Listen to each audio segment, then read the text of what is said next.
So individuals are finding that creativity is waning, and they're wondering if this is standardized tests that are responsible for this.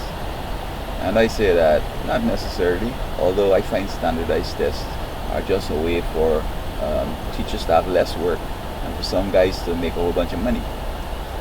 Because I think that standardized, well, in a way, standardized tests might be, apported, because if you have to express yourself, especially in composition, as opposed to just comparing what they have submitted, every person is going to express it differently, but the teacher will be able to see the principles, the verbs are right, they dealt with the concepts, the introduction, topic, sentence, the conclusions, and so forth. But nobody wants to read and so on. But I think what's mostly important, or the things that are more important to the demise of creativity, it's a variety of things. One, if you go back to during the Middle Ages, what caused the Renaissance? Well, in my view, they were saying that the Renaissance started in 1100s in Italy and all this stuff, but I think the real Renaissance started after the Christian Reformation, because it is God who gives you knowledge, understanding, and wisdom. He has programmed everything in here, and He understands everything. And so when you work with Him, you do well. And so the education system, we've thrown God out. We introduce the kids at early o'clock to Halloween, and we leave them by themselves where they continue watching these various cartoons that are done by people in Hollywood who are bent on destroying us and who are evil. And they get into a variety of things: Ouija board, voodoo, psychics, astrology, palm reading, and all that stuff, and all this evil just taking you away from the source of creativity.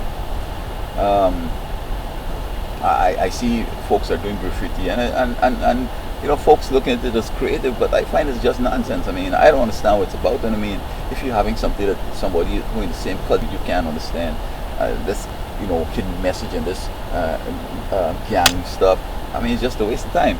So I think that while standardized tests might seem to be one of the culprits here, it's not that significant. I think the real significant thing is that we've led the students away from God. And they're talking in terms now of having smaller classes, and teachers must understand the way this child learns, whether it's through the visual or the olfactory, kinesthetic, all this kind of stuff. And while that may sound good, but a long time ago when God and religion and prayer were in schools, you didn't have to sweat so hard. The class could be as big as the whole country. You know what? The angels of God and the Holy Spirit was working with every person to make whatever is being taught meaningful to that person. The Holy Spirit knows that person's experience, will bring the right illustration, they have that self-talk and everything, and the person gets it. He's going to say it differently, except you're memorizing the Boyle's Law or whatever, or a piece of poetry that everybody got to say the same way. Everybody's going to say it the way he understands it, but I'm sure that you'd be saying tum tooth for. And so if we want to get back to this creativity thing, we have to bring God back into the picture.